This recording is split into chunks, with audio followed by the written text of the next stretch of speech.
Assalamualaikum mbokk yi di seetaan li nga xam ne mooy gis-gis waxtaane si li nga xam ne rek mooy yóbbu dëkk bi kanam.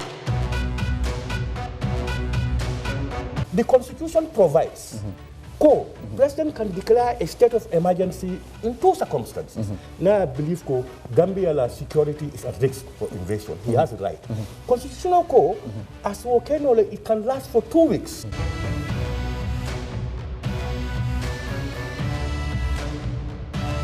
yéen ñëpp gis ngeen ne dañu oote ne nañ ànd soppi nguur gi fi nekkoon loolu pexe la parti yi bokkuñu xalaat bokkuñu jubluwaay lii pexe la rek pour génnee ngu réew ci loxo benn nit te jubluwaay bi mooy won ne fexe nag nit ñi moom réew mi ne nañu ànd ci xel ñu tabaxaat réew mi.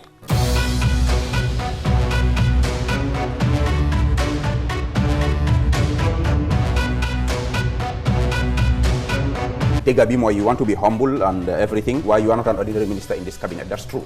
Because you are head of the UDP, you are like a father figure to most of the... It's the fact. Whether mom accept or not, so the point is, because of that prominence the baro def la de consult or legi yow ya de yobu ay nit ci baro pour mu appoint lolu moy lacté ndax li mo am. President Adama dafa am mandate.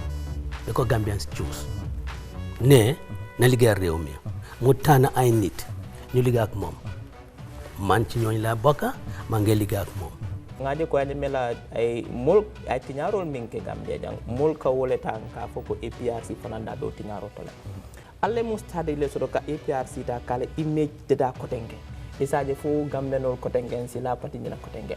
No yalo say you are putting me in a funny position. Ka fo do akam do ni fa de ko bita jahanda ni kala te ko kala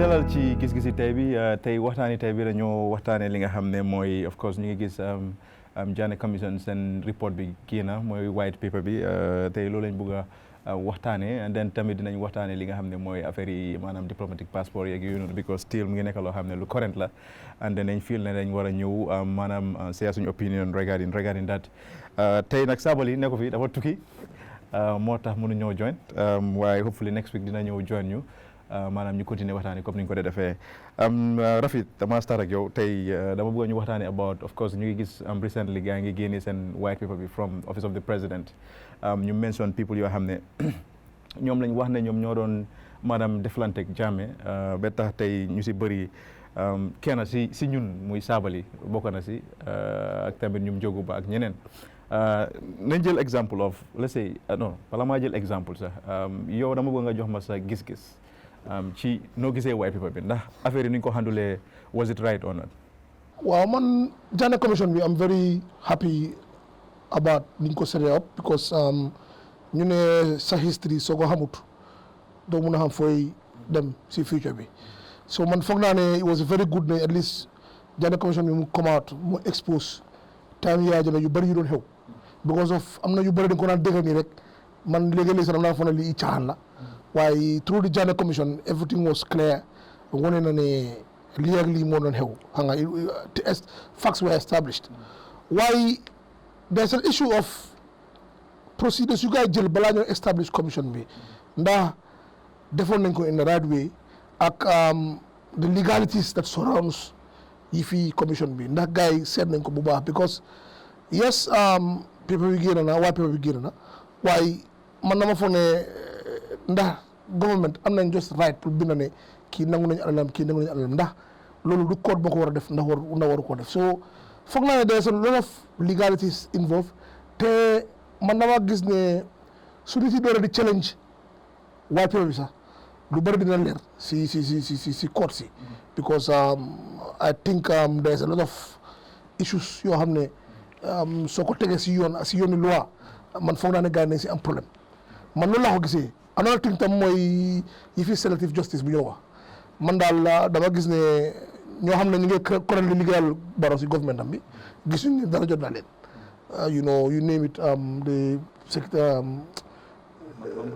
Mamour Diaye di protocol officer bi ak yooyu noonu dem nga dañ leen it's like they just had a slap on the wrist whereas the people ñu ne ko di liggéey si government bi ñoom they have been punished heavily so xam nga this kind of discrepancy daal ak selective justice bu si nekk man loolu daal laa gis ne there's a problem. waaw because su justice am kay justice the lady justice dañ ko tagal crotte si buta bi pour bu mu gis because he's blind. Justice daal ku nekk la war a laal. waaye noonu ne dañoo select kii la man daal noonu laa ko gisee affaire Now, for the fact ne comme Sabally and then Njoguba, I think two of them laa gis ne ñoom dañ leen ne ñoom duñ liggéeyal government for the rest of their life. And then I think 10 years after gars yi mën nañoo liggéeyal let's say parastatals yeeg yooyu noonu. Na nga gisee loolu noonu na nga gisee judgment bi because gis nañ Sabally mu ngi toog for 2-3 years of course xam naa mu ngi am some other engagements but Sabally dafa nekk koo xam ne always dañ ko dee gis ci wàllum government and then xam nañ ne am na intention either pour mu nekk président one day or mu work with the government léegi ni ñu ko defee nii mooy judgment bu gaa jël nii na ko gisee boot Sabally leen jógu ba. well man lu ma wax rek mooy lu ma wax da government bi sax am nañ that right pour def ko.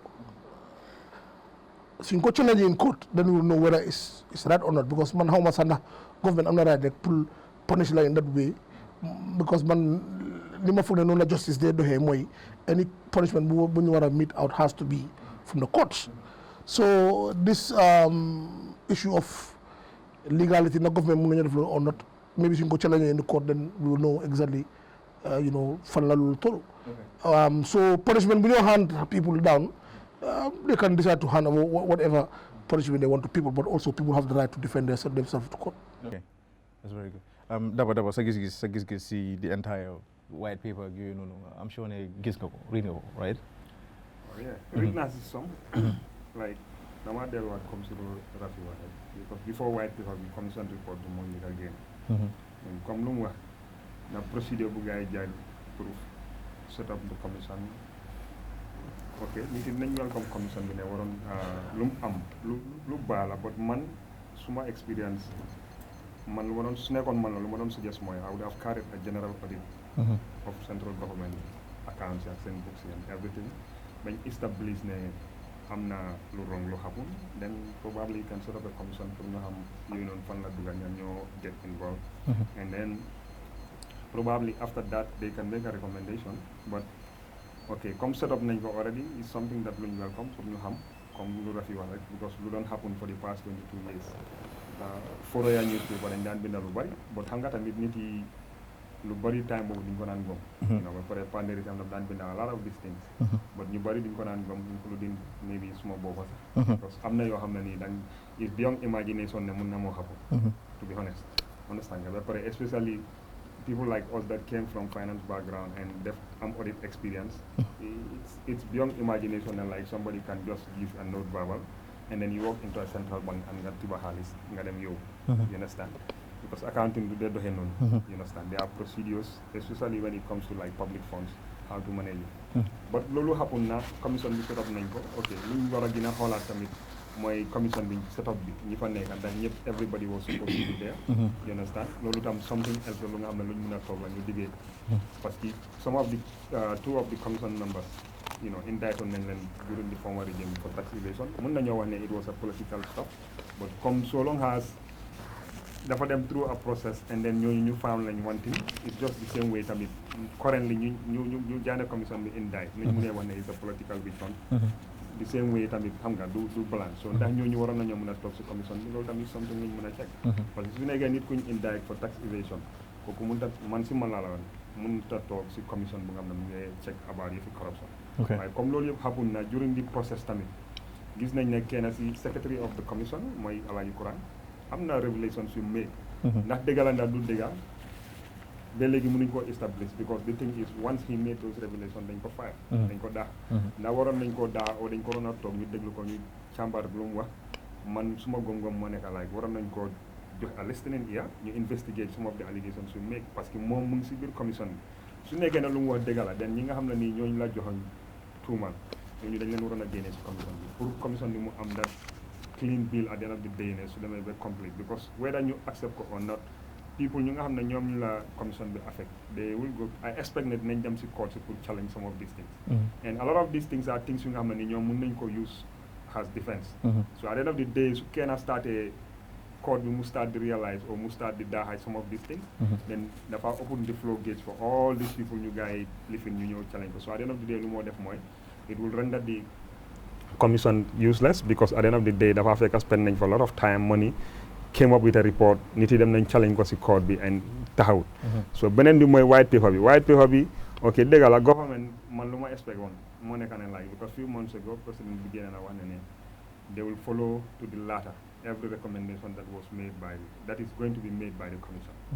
Ndax loolu moo am ndax loolu amut man si suma gis-gis based on the white paper bu gars yi génne loolu amut luñ fa gis moo nekk like ok ñi nga xam ne ni currently they are close to the government rëcca nañ ok ñi nga xam ne nekkuñ si biir government bi or maybe amuñ that close relation si biir government yar dal na seen kaw waaye man suma gis-gis moo nekk like justice amul xaaj ak seen everybody ku nga xam ne nii sa loxo dafa taxa parce que alali mbooloo la mënuñoo ñëw rek ne dañoo baalal kii o dañoo bàyyi kii joxe excuse mu dem non alali mbooloo ñëpp a ko bokka su nekkee ne man dama ko luubal sarta yi nga xam ne moom la luwaa ne moo war a dal suma kaw dafa war a dal suma kaw it doesn't matter kan la affect o kan la you understand ok comme gars yi mënuñu woon a def loolu man suma gis-gis moo nekk like dañoo gën a jox opportunity ñi nga xam ne ñoom la commission bi indict ñu mun a challenge ñu am very strong defense case pour challenge some of these things and these are things yu nga xam ne ni gars yi dinañ ko use si court bi waaye comme lu Rafi wax rek ñun we are not the court system we are not lawyers but hopefully ne like when they go to the courts it will give us opportunity pour ñu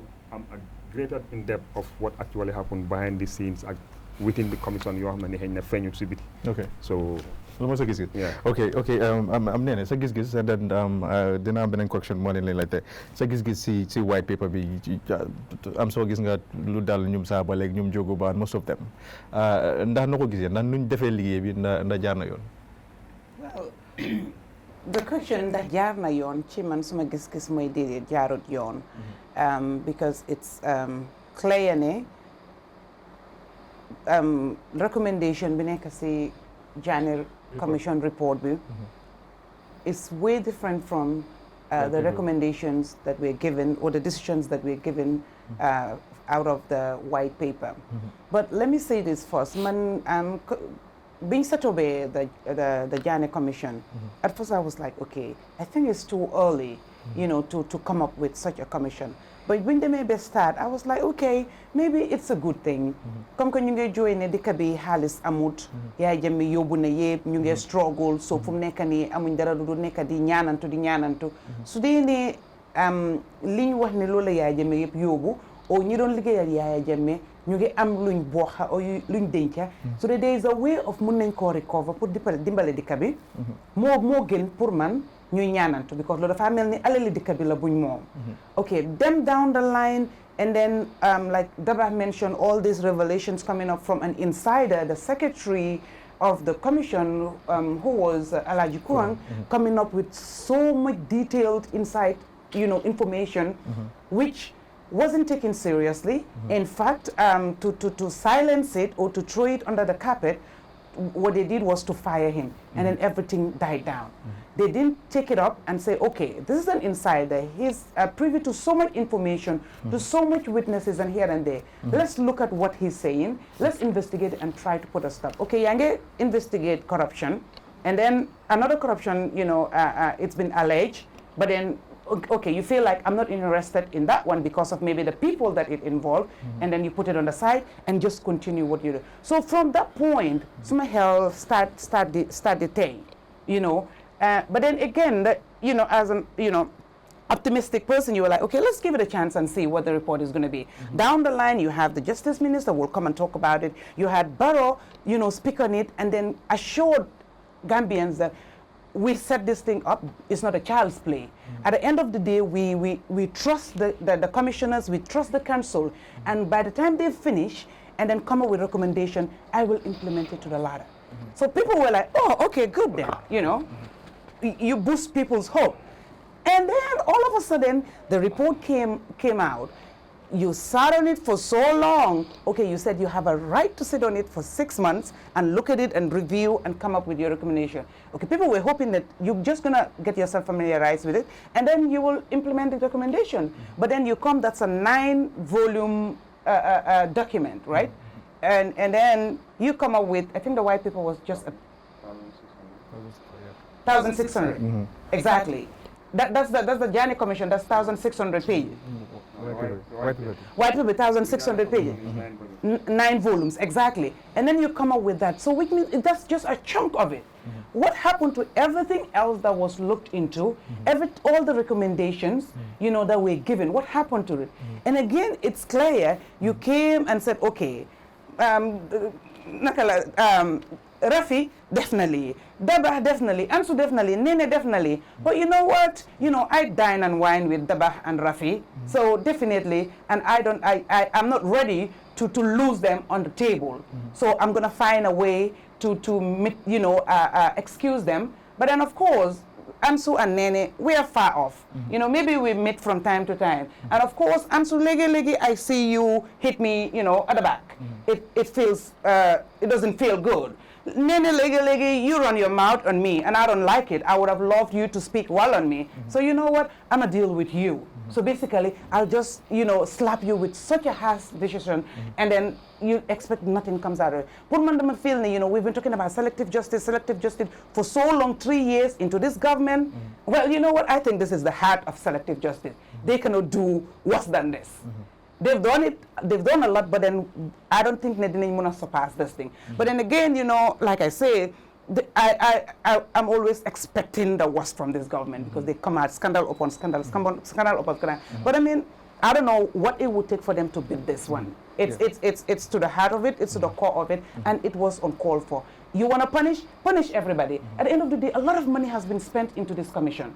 I'm not sure if such monies have been spent so far on the TRLC or the Faraba Commission, or I've even lost track, because there were so many commissions set up. So after all that money being spent, and then you come up with such a recommendation or such a decision, come on, Barrow could have done better. Or the people advising him, like the Justice Minister, they could have done better. Punish everybody or leave everybody, let them run their way. We learn from it and move on as a country. Yeah, that's very good. But this thing is very important. I think, let's assume that folk na Barrow moo jël decisions in. Of course, xam nañ ne he was advised. Xam nañ loolu noonu. But then, ndax tamit si sa gis-gis nee na comme yaa ngi doon wax 1, 2, 3 things yoo xam ne they're a little bit similar.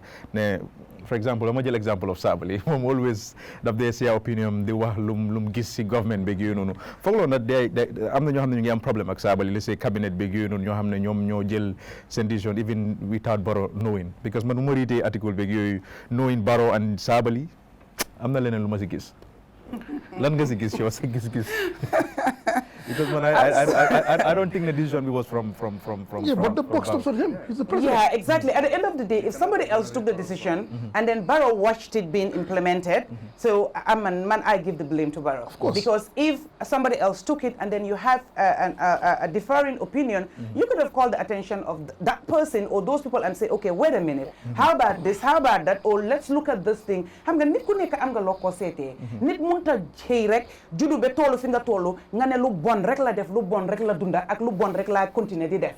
Xam nga and nit ki tamit lu baax lim defoon seetee ko punish God. There should be consequences to every person's actions, and that's the only way we can run a country. But then again, doo mën a wax ne da nga fàtte lépp lu baax lu mu defoon léegi am na lu bon lu mu def rek nga jël ko understand nga ne dinga ko crucify at that point in time. That was just not right in my opinion. I'm not holding brief for Sabally, I mean for everybody else. Exactly. I mean like for Njoguba, for Esther Tunjai Seri. And then again, looking at them, Sabally, I think Lim Ligay at Yahya Jammeh is the shortest time among everybody else. But then punishment to man, the feel it's harsh, more harsh than everybody else. But then why? You understand? Give the devil its due. Hey, hate Sabally, but he's smart. You know, hate Sabally, he speaks his mind. That typical African, the typical Gambian, they don't like that. They always want people to be on their side. Whether they are right or they are wrong, they want you to speak what they speak or agree with them. When you differ in opinion, automatically you are a hater. And everybody cannot be a hater. Let's agree to disagree. No la deka muna deme, no la organization muna deme, no la institutions muna running. But if we all agree, you know, we set up ourselves to fail. Exactly. Rafi, if I'm not wrong, President Adama Barrow, bala mo jël nguur bi, I think lum declare lum wax moo nekk 8 million moo nekkoon si account am bi. And then gis nañ Jammeh bala mo jël 1994 salary bu mu doon am mooy $2,700 yi loolu la doon am salary. ñu ñëw gis Jammeh yóbbu 300 million according to lu mu use ak yooyu noonu ci dëkk bi $300 million. No read situation bi mooy current government bi. But according to information given, ñu ne loolu la mu yóbbu. waaw ci lu gaay waaw. Yeah, ci lu gaay wax. Yeah, and then currently noo gisee government bi corruptions yaa ngi bëri problems yaa ngi bëri in fact am told ne there are ministers yoo xam ne within 2 years ñu ngi build historic buildings.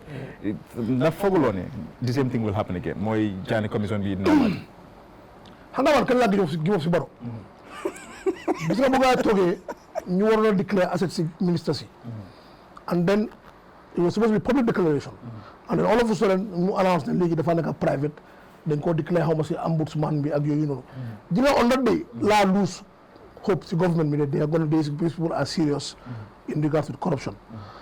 ñii people's perspective on them naka lañ leen nekk di gisee mooy ne ñii dañ ñëw ak xiif ba pare excludé na si kenn si ñoom ñëpp laa emale si dis accusations no ñooy wax si nii ñii man dama fa ne because xam na ne lii transition la so it's like they just there pour ñu maximize as much as possible pour mun a indi seen boppa si short time bi because ñu most of them sax bëgguñu woon ne gars yi nañ ñu win election bi they were just doing it for you know mel ni comme fun or not even fun waaye amuñu woon hope ne nañ win so lii dafa mel ni daf leen beta so it's like ñoom they are not serious about corruption ñu ngi gis corruption every single day façon scandale bu nekk la ñuy gis léegi corruption léegi is decentralized during Jammeh's era corruption was focused on only State House Jammeh was the one doing all this stealing Jammeh nekkoon nit koo xam ne moom dafa bon da nga xam ne moom dafa sàcc de bu naa sàcc 10 millions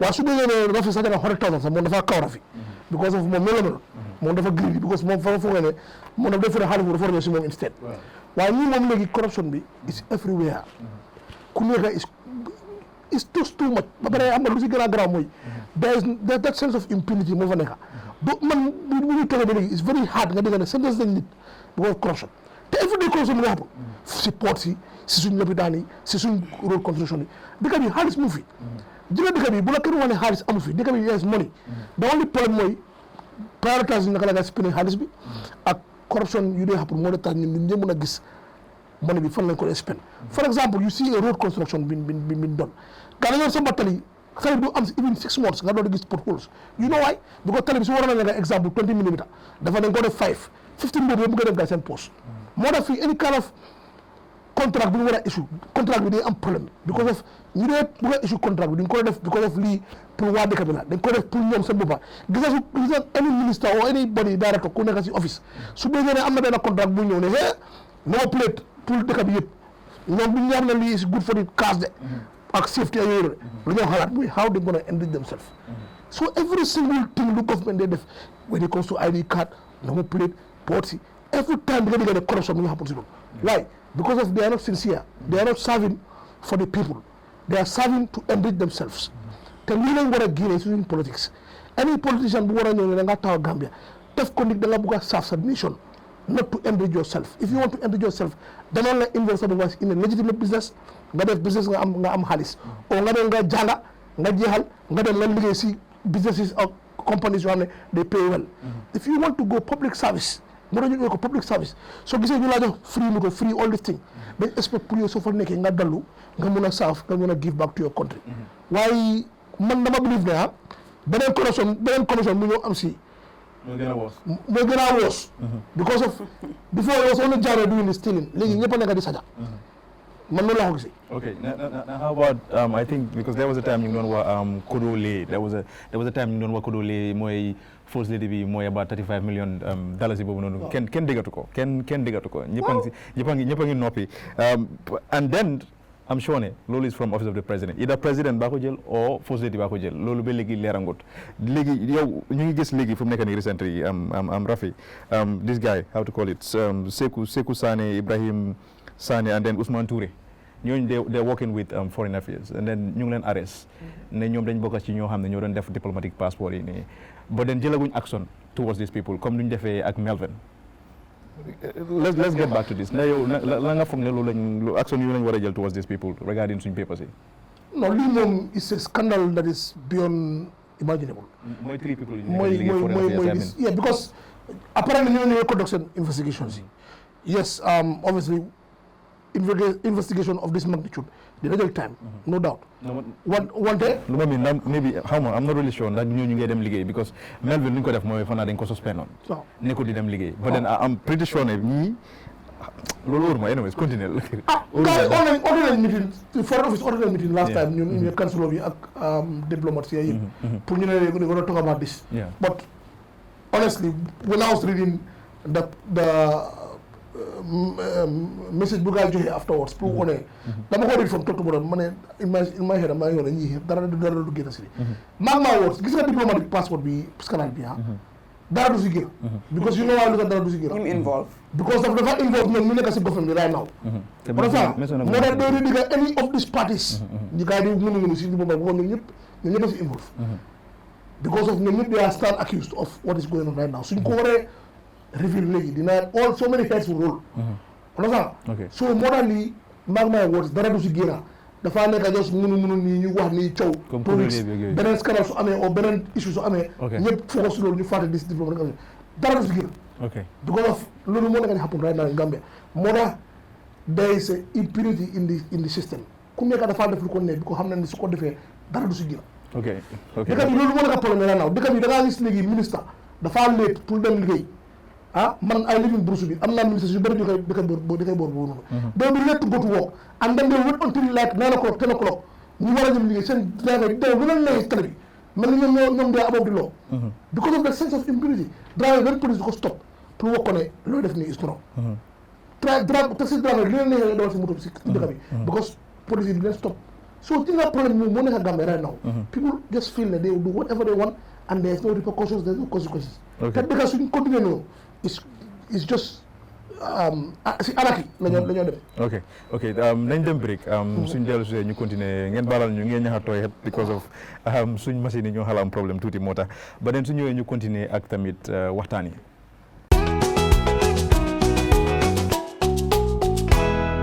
ñu ngi leen di dalal baak ci waxtaan yi gis-gis yi comme ni ñu doon waxee rek ñu doon wax about li nga xam ne mooy Janneh Commission bi of course and then dinañ laal tuuti si affaire yi diplomatic passport yi and daba jos ñu continuer from Rafi fu mu stoppé sa gis-gis ci Janneh Commission bi ndax duñ gisaat repeat of the same event with Barrow. No, commission moom fu mu jaar moo amaat but man I think what government needs to do su nekkee they are serious about fighting corruption to avoid all these commissions being set up in future because soo xoolee Janneh Commission bi rek I think they've spent close to 50 million or more than 50 million dollars. Do xaalis you understand?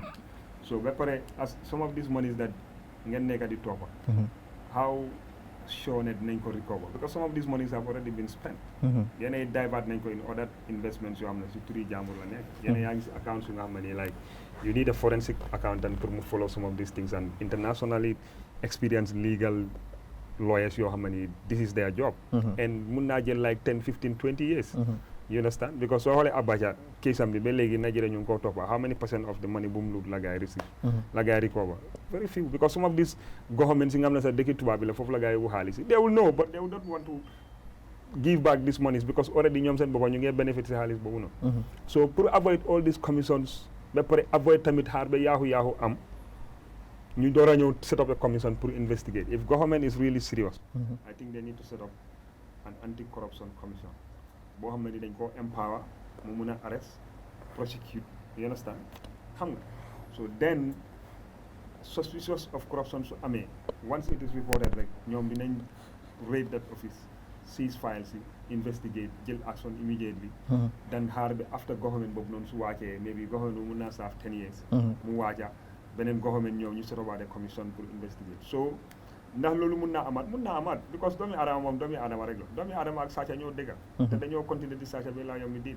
parce que xam nga lu tax ñun suñ bugga as human beings you understand moo bari mais pare soo xoolee luñ am pour satisfy those ones they are very limited so ba pare tamit suñ culture tamit has a role to play in all these things because tey ñu ngi dee tuddee suñ doom yi ñu ngi dee tuddee programme ñu ngi dee jox VIP position suñu demee si gaamu yi sax mooy ñi nga xam ne nii like dañu am xaalis wala dañu am tur understand like am nga xaalis o am nga tur o yaa ngi dawal Range Rover and all this stuff and soo xoolee nit ki mu ngi liggéey si nguur nga xam salaire nga toog less than 1 year nga cappa ko mu ngi dawal Range Rover ñaata la moo cost it's expensive. Exactly. Okay, nga cappa ko mu ngi sampa maybe a multi-million dollars story building understand nga te nekkut benn la si am ñaar ñetta understand nga ok mu ngi amee moto bu nga xam ne ni like mu ngi cost millions jabaram ma ngi amee moto yo doomam ma ngi dawal ok mu ngi yóbbu doomam maybe university in America and we all know universities in the West how expensive they are te nekkul ne scholarship la fa ñoo ñu demee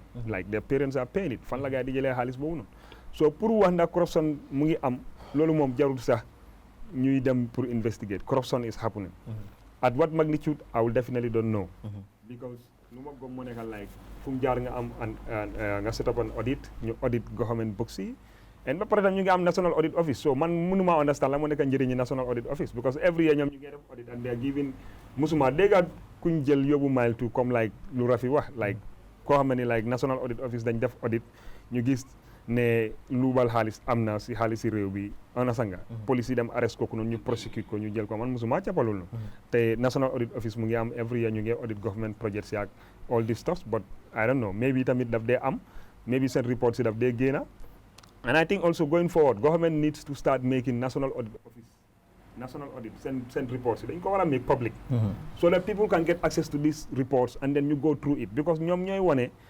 ndax comme for example office of the president budget buñ ko allocate ndax loolu la spend fan la ko spend ndax spend na ko on the right spot so ñun duñ mën a toog ñu xam loolu su nekkee ne reports yi nga xam ne nii moom la national audit office def gisuñ ko ba pare national assembly bi man dama feel ne they should have access to these reports ñu toog ñu debate ko in parliament ñu gestu ko ñu minister of finance mu ñëw mu toog mu explain some of audit queries yi nga xam ne nii am na ñu challenge minister bi on those things understand nga su nekkee ne am na yenn magnitude yi nga amount of am na threshold boo am na su fa aagee ñoom national assembly members ñu recommend pour government ñu prosecute those people wante loolu su amut ñu nekka di dajale lu nekkal happen dañu dugal ko si kabet lu nekka happen ñu dugal ko under di kabet suñu demee ba change of government am dañoo set about another commission ñu startaat ñëw di vérifier ñu commencé waat révélation si di génn ñu ne non so fekka mënoon nañoo avoid because xam nga rôle audit mooy to make sure ne corruption naka la tuwaat yaaxa amut wante doo xaar ba yaaxa am ba pare nga ñëw isi auditors ona sanga pour ñu audit because auditor bi rôle am nekkul pour ñëw jàppa sàccakat wala jàppa ku commit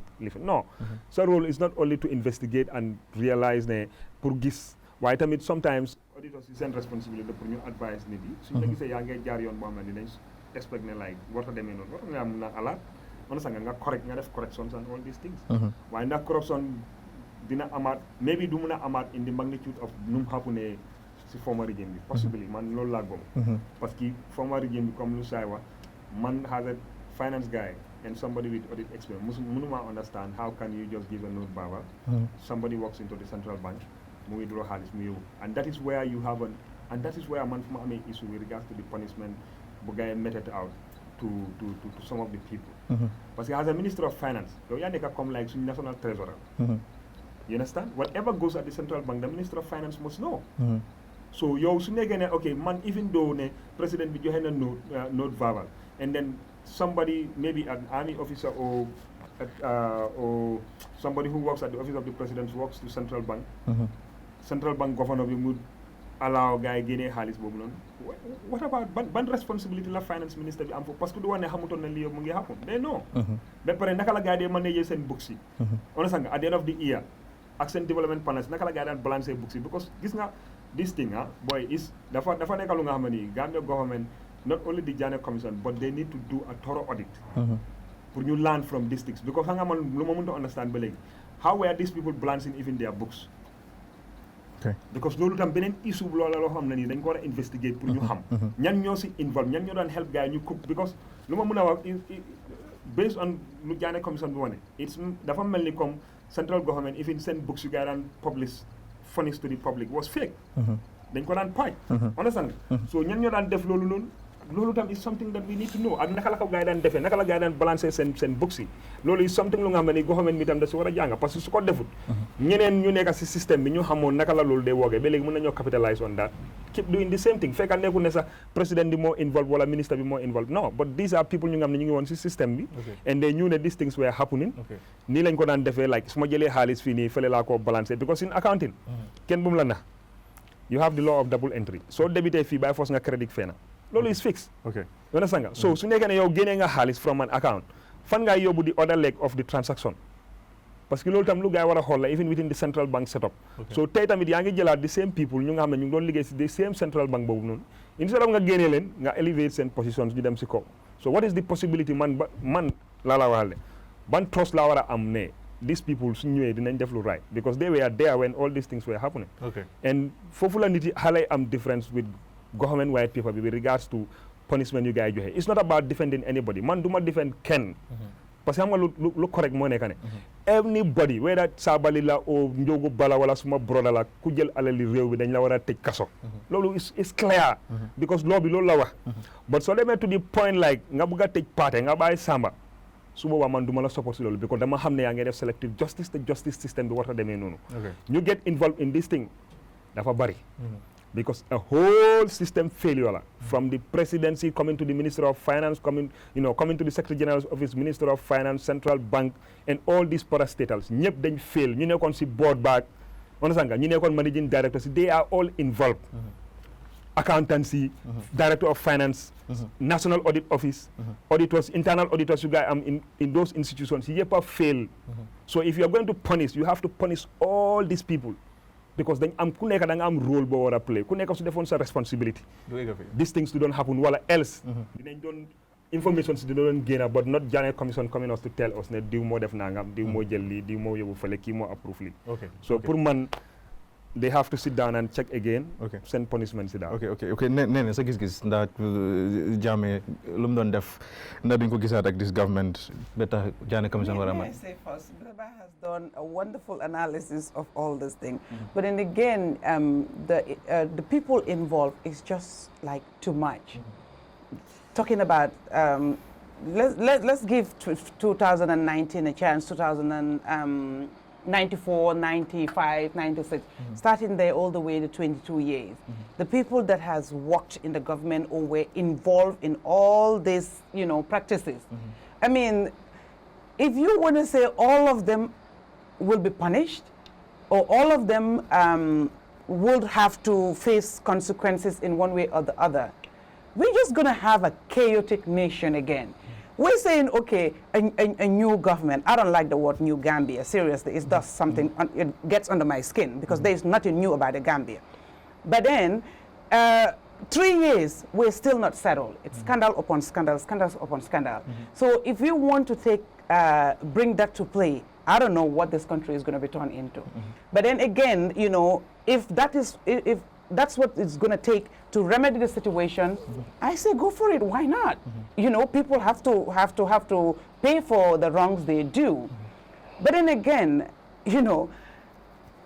what has changed from everything else that was in the Yahya Jammeh government that we fought for so hard that all these commissions were set up to say, okay, we want to remedy it. We want to see an end to all those practices. What has changed? What is different? Man, I sit and ask myself, what is different? Because again, the people that has changed is not much. And then again, the boss said, like people that have worked in the central bank, even though they were not in the position of maybe the governor or deputy governor, but then most of the time, the lower people are the ones that do the job. The lower people are the ones that know the tricks and the way to play the game. Now you take that person and put him or her to the leadership position. Are you serious? I'm going to play it better than anybody because I've done it for so long. So now it's like I do it better. If I was hiding, I can hide better. If I was, covering up, I'm going to cover better. And now that I have the leadership position to even give directives to the junior people. So nothing has changed apparently. I just see people who are going to be playing the game better than they've done it before. And commissions, sure. I don't know if we have 10 commissions. By the time Barrow leaves office, expect some 20, 25 commissions or more being set up. Because the corruption, the scandals are just too much. And it's a whole distraction in this country, seriously. It's not taking us anywhere. Perfect. I'm Rafi. ñu ngi gis ne Jammeh mu ngi amoon about 281 properties yoo xam ne mu ngi ko am in the Gambia. And then you know, US tam mu ngi fa am residence, Potomac. So there are a lot of things. Even Morocco, I'm not pretty sure that loolu is true. Yeah, there are a lot of properties you have ne mu ngi ko am outside and then within in Gambia here. Lan nga foog ban lan mooy sa gis-gis as a Gambian lan nga foog loolu la ñu war a def with those properties sa gis-gis. Well, man moom lu nekk daal lu ñu war a def dañ war a def si yoon. Because duñ mën a dem rek tam nangu properties yi yëpp ba pare ñeneen tam ñu bàyyi leen suñ ko def daal nañ ko def juub nañ ñu follow juub process. ñu def ko si yoon. su ko defee erreur ba si biir kenn du mën a ñëw ne da nga koo challenge. waaye in my opinion if it's found wanting let them seize every single thing lu mu am. because lu mu am yëpp daf ko am in a illegal way. wane nañ fi bu moo jël government $2,000 si da am salary or something like that. and you know he embezzled over $1 billion yi ak ñaata hundreds of millions of dollars la kii sàcca. so yaa jamee moom you know property seen yi nag yu bari yu nekk a Banjul ak yu gaa wane nañ ko bëgg a jaay. most of it sax moom la doon jënda because of moom yaa jamee la daf daan jënda price sometimes dañ ko daan you know yokk price yi because moom you pay anything. so xaw ma nag ndax gaa nañ suñ jaayee property su nekk a Gambia ndax dinañ mën a recover all that thing lu mu jël. waaye at least it will go you know at least a small token of trying to recover xaalis mu sax government. waaye nañ ko def si yoon su ko defee lu nekk mu nekk si ñu teg ko si loi pour ëllëg ba si biir kenn du ko mën a appeal ou kenn du mën a ñëw change that decision. man loolu moo nekk sama problème with this government. ñi nga man government bi so na dama dee foog ne mi bi sax nañu amul lawyers ñu leen advice man defuma loi man computer science la jànga waaye du ma leen understand sometimes the legal decisions that they make ndax amuñ lawyers yu leen ne advice ak yu leen war a lan lañ war a def because dafa mel ni sometimes dañuy def great deal of blunder and then you have people come on social media coow complain and then they just retract go back ñu issue seen statement yooyu noonu seen state house statement yu nga ne yëpp grammatical errors la day am pour counter lan lañ you know man la ko de gisee waaye yes I think the government should make concerted efforts in a legal way to recover all the properties yu yaa jëmee saña. lu ma bëgg a laajte because gis nañ ne mooy moto yi mu amoon ak yooyu noonu state house ak yooyu noonu jaay nañ ko but am na ñoo xam ne ñu bëri sax in fact ñu bëri man ak keneen xamuñ ndax loolu jaay nañ ko. ndax lu ma nekk di wax ndax duñ gis repeat of the same thing loolu amaat with properties yi ni ñu jaay ko in a way ne dafa favor certain people certain individuals and then du génn sax nit ñi duñ xam sax naka la fa demee. loolu moo nekk di saddest thing of all these things. man gis nga buñ ko xeel keroog ne dañoo jaay property yaa jëme yi su ma ni straight si moto yi la dem gaa mi ngi nii am na auction su doon ab happen si moto yaa jëme yi foog loo gis ñoom la moo nekk ñun xamuñ si dara xamuñ si nothing dégg naa moto yi boy i Range Rover EX5 moto yoo xam ne ñu ngi cost very expensive hundreds of thousands of dollars ñu ngi ko jëlee i 50,000 lañ ko doon jëlee te ñun yëguñ si dara dégg naa buñ ko advertise sax ñun sax xamuñ si nothing because loolu was not even published or something waaw ba pare da ngaa gis koo xam ne sax ñu ngi sax i auction yaay sax ñoo si nekkoon di ñu la jox baax ñu ko jëlal xam nga so many nonsense moo la happen foofu noonu te I can assure you ne this properties yu ñëw jaay si lu mel noonu dafa xepp tam di nga gis ñoo xam ne dañoo dem jëlee ko cëp ba pare ñoom ñu ñëw seen deal so dafa mel ni comme same thing mooy repeat rek yaa demee saagana yéen tam ngeen saña same thing so at the end of the day dafa mel ni moto yooyu noonu kenn xamut ñara la ko gaay jaayee kenn xamut ban dee la ko gaay doon jaay ñun yaa leen toog rek gis moto yi jaay nañ ko and they sold it at a very very cheap price. Do you think ne Janneh Commission bi ñoom ñoo war a handle comme war a jaay yi nii wala dañ war a set up at least a special body boo xam ne ñoo war a responsible of that. They have to set up a very transparent body boo xam ne moo handle lii and everybody know kañ la gaa di option lan la ñoo option ñaata price la starté and all that but it's public asset ñun ñoo ko moom waaye not it deal Mbarafit Dia moom mooy def option bi ma contact Ansu ak mene ma ne am na benn property fii de lii nii nga jox ko ba fii nii moo dee happen boy corruption bi gis nga no. Corruption should go solve Gambia. Can I just add something a little bit quickly before you divert from that thing? Come let us so new JICO set up a transparent body that's going to handle it. You know, yes, I'm not in a properties. You have the yaay jame daf leen jënda from people, especially Banjul. am na ñoo xam ne ñoom ñoo jaay seen kër yi.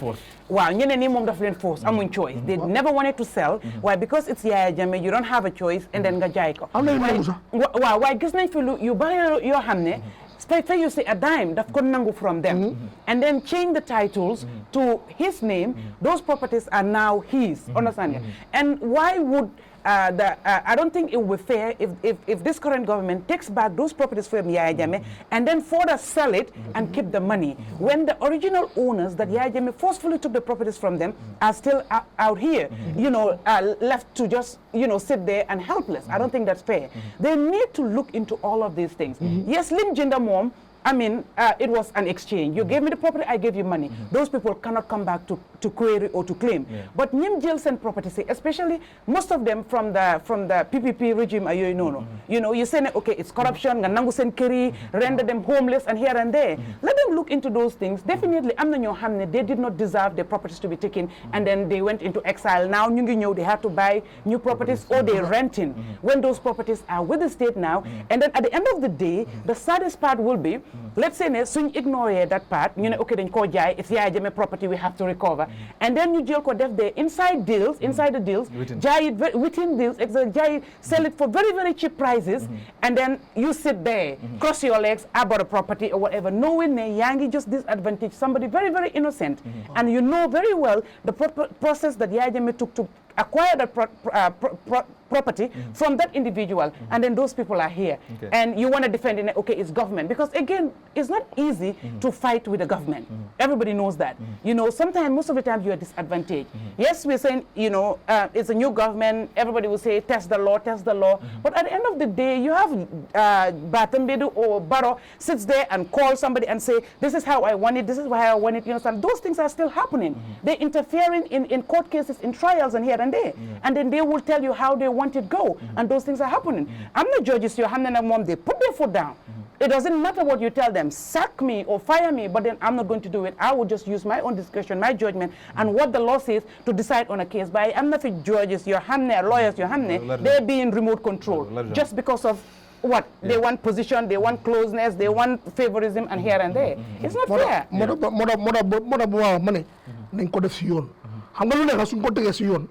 Dina sort lu bari out, but suñ ko defee seen backdoor deal si moom lii rek mooy happen. Same thing will happen. Waaw. Okay, daba. The properties and all of them. No, waaye xam nga tam lu ñu war a nangu mooy ne. am na properties yoo xam ne Jammeh daf ko jëndaat. am na communities yoo xam ne. because of certain individuals yu bokk si kaabilo bi. ñoo bëgg a am maybe position in government or they wanted to be close to Jammeh. ñu dem ñu convince the community. ñu jël community land. may ko Jammeh. Those things also dafa happen. You understand? And loolu dañ ko war a accept loolu is all over the country. Because so chege kanilay farms yu bari ngay capani. Public lands la yoo xam ne either the alcalo, the chief, the governor ñoo daan toog. ak maybe some council of elders, maybe Jammeh génne some amount of money mu jox leen ko comme njëgi guru and all that stuff. ñu siyaa ko seen boppa ñoom seen boppa, and then they took the community land and they transfer ownership to him. So those issues tam mu ngi fa yu nga xam ne like maybe government man, that's why I totally agree with what Nene said.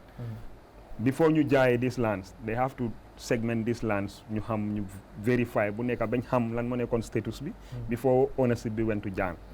Okay, with regards to time PPP, dëgg bi moo nekk ne like jamono PPP dem corruption amoon. So ñi nga xam ne they were corrupt, ñu nangu seen land through commissions. Not because of the change of government. They've been fighting Jammeh, dañu war a ñëw ñu delloo leen seen alal because xaalis bu gaay sampee kër bi xaalis yi sàcca la. xaalis nguur bi lañ sàcca. No, but that's the truth. Parce que soo defee loolu ëllëg tamit beneen government su ñëwee mun naa wax ne bagage suñu nangu si nguur yi Yaya Jammeh dañ koo delloo. Because corruption for me is corruption. It doesn't matter kan moo ko def. Whether man la or suma papa or suma brother is corruption. So one law bu fit pour kii moo war a fit pour kële. Beneen bu ma wax moo nekk affaire auctioneering. Some of these companies, man, I don't believe, okay, how much naka la government bi di xalaate? Because some of these companies, nga bàyyi leen ñu operate, or nga forfeit leen to the state. State bi mu ron ko. Man, I think it makes more sense than closing these companies.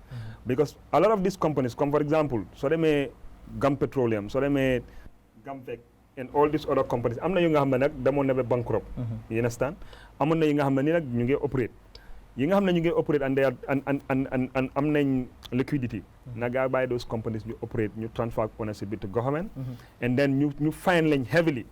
Because su dul loolu when you want to sell the assets of these companies will close down. And these companies are employing Gambians. Te yow right now ñu ngi enjoy affaire unemployment.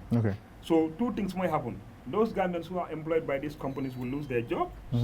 And two, government also will lose another revenue source. Like these companies will not be able to pay tax again. So does it worry? just because you want to shut it down because of Jammeh moo ko moom or Amadou Samba moo ko moom or it doesn't make sense. Pour man, you can find them heavily, the company itself, different from totally li nga charge ñoom Jammeh ak ñoom Amadou Samba, but you can also find the company heavily. But nga bàyyi ko mu operate, ngeen am payment plan and they keep paying to the national treasury, some of the fines yi nga jox gaay, but notwithstanding tamit ñu ngi employ nit yi ñu ngi fay gaay salaries, but also they are paying tax. Understand? So maybe with time, over time, dinañ dem ba fay seen xaalis yóbbu budget, and then you can transfer ownership to these people. Xam nga? But soo ñëwee nga bëgg a shut down everything, government will lose more because nit yi dinañ ñàkk a job. So yaa ngi increase the number of unemployed people. Okay, ñun xam nañ ne suñ economy bi suñ budget dafa depend so much on tax. Yaa ngi close tax generating source. So beneen bu ma daanele mooy bu Rafi wax. And this is why I said they need an audit before even you set up the commission. Because an audit would have identified all these assets. Ñu jox ko real market value. Understand nga? Ñu identify tamit some of the lapses yi nga xam ne moo happen ba lii yëpp mu mun a am. Because man fi ma dëgër mooy ne this thing didn't just happen in a day. Boy, Jammeh nekkul when Jammeh came to power, ñëpp xam nañ ne amutoon experience of how central bank is run. ñëpp xam nañ ne amutoon experience of how to run a government.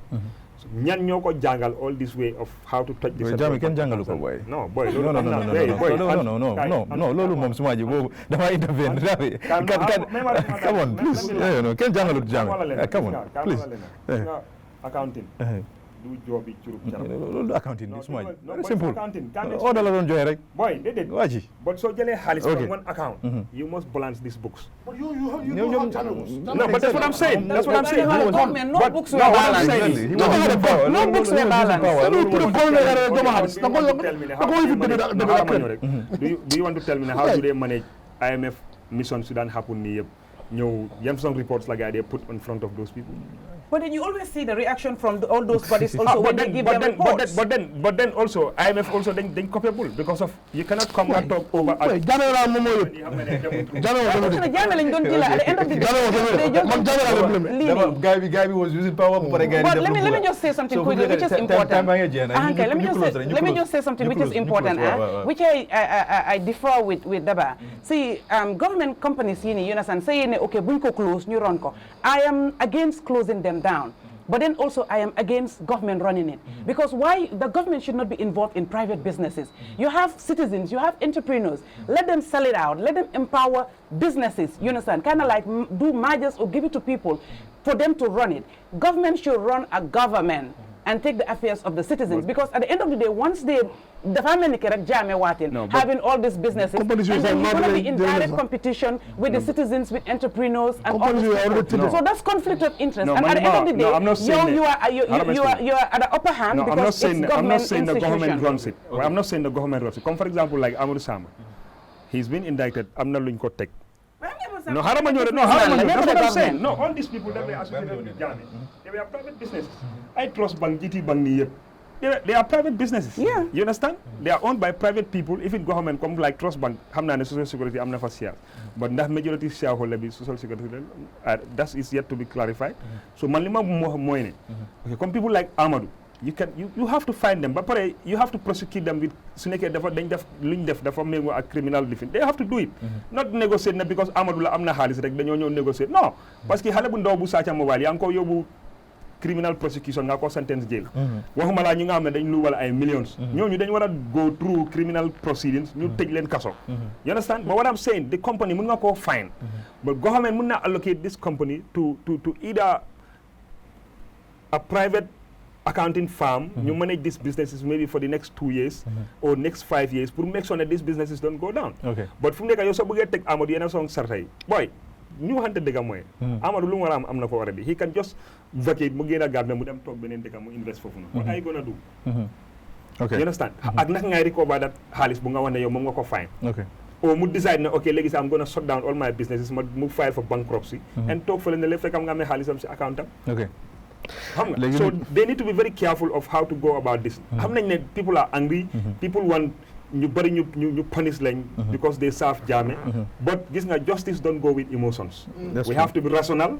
We have to look at the interest of the greater good and which is Gambia pour ñu mun a def lu nga xam ne ni ëllëg Gambia du loru waaye tamit terewut ne ñi nga xam ne def nañ lu wrong punish nañ leen punishment bu nga xam ne moom lañ deserve. ok d'accord fu mu nekk nii time bi daanaka jeex na ba pare fu mu nekk nii situation bu ñu nekk si studio bi métti na torop ñu ngi ñaax rek waaye next week incha allah dina ñëw ak beneen topic mënuñu woon a continuer ak affaire yi diplomatique passeport yeeg yooyu noonu waaye it was good ne Rafi wax na just 1 2 3 things ci loolu next week incha allah dina ñëw ak beneen topic jaajëfate thank you very much bye.